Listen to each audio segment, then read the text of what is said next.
শুভ মঙ্গলবার সবাইকে। কেমন আছো তোমরা সবাই? আশা করছি মা দুর্গার কৃপায় তোমরা সবাই খুব ভালো আছো। আচ্ছা, তোমরা কে কে পটল খেতে ভালোবাসো?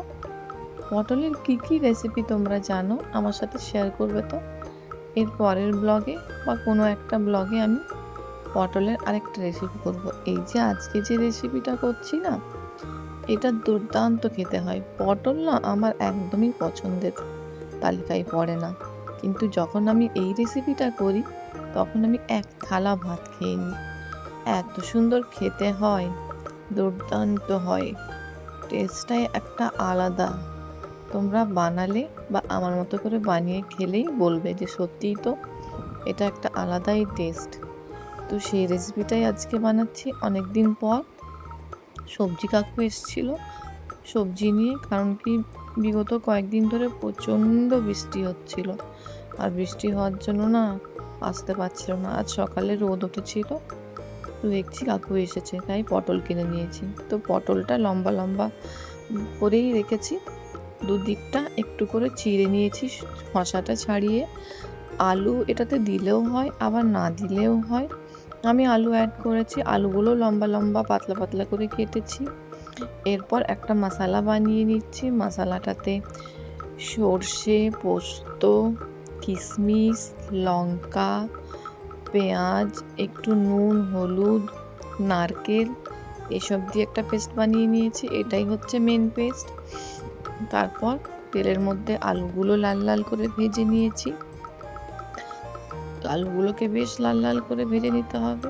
এই ভাজার সময়ই 40% মতো আলু সেদ্ধ হয়ে যায়। এটা খুবই একটা ভালো রেসিপি, তোমরা প্লিজ একবার ট্রাই করো। আর তোমরা কিন্তু জানাচ্ছ না কি কোথা থেকে আমার ভিডিও দেখছো। একটা কমেন্ট করো আর একটা লাইক করো, তাতেই আমি খুশি। তো এই দেখো, এরপর ওই তেলের মধ্যেই পটলগুলো দিয়ে দিচ্ছি। পটলগুলোকেও হালকা লাল লাল করে ভাজলেই হবে, কড়া করে ভাজার দরকার নেই। পটলটাও ভাজা হয়ে গেল। এরপর দুটোকেই একটা পাত্রে তুলে রেখে দিয়েছিলাম। ঠান্ডা হওয়ার পর যে মশলাটা বানিয়েছিলাম সেটা দিয়ে দিলাম, আর তার সাথে সামান্য মতন চিনি দিলাম। এরপর বেশ ভালো করে ম্যারিনেট করে 10 থেকে 15 মিনিট রেখে দিলেই হবে। তারপর সেম তেলে দিয়ে দিতে হবে 5 ফোড়ন। 5 ফোড়নটা একটু ভাজা ভাজা হলেই দিয়ে দিতে হবে একটু মতো হিং, আর তারপর দিয়ে দিতে হবে কারি পাতা। কারি পাতাটা থেকে বেশ একটা ভালো যেই গন্ধ বেরিয়ে আসবে সেই দিয়ে দিতে হবে কুচি করা টমেটো।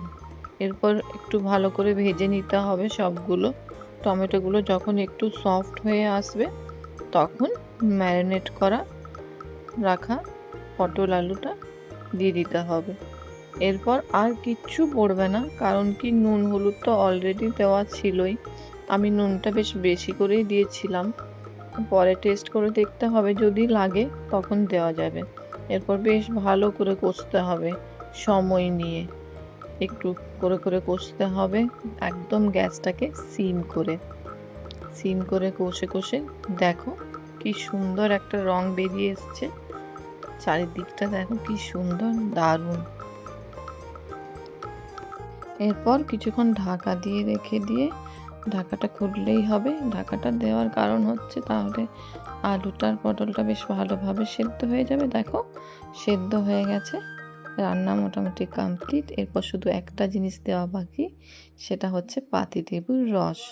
পাতিলেবুর রস দিয়ে দিলেই হয়ে গেল। এরপর আবার কিছুক্ষণের জন্য নেড়ে ছেড়ে বেশ ভালো করে ঢাকা দিয়ে রেখে দিতে হবে। তাহলে কেমন লাগলো আজকের রেসিপি? আমি তো ভাত নিয়ে বসে পড়েছি, খেতে দুর্দান্ত হয়েছে। বাড়ির সবাই খেয়ে আঙুল চেটেছে। তোমরাও বানিও। আবার নতুন ভিডিওতে তোমাদের সবার সাথে দেখা হবে। সবাই ভালো থেকো, সুস্থ থেকো। Tata, by.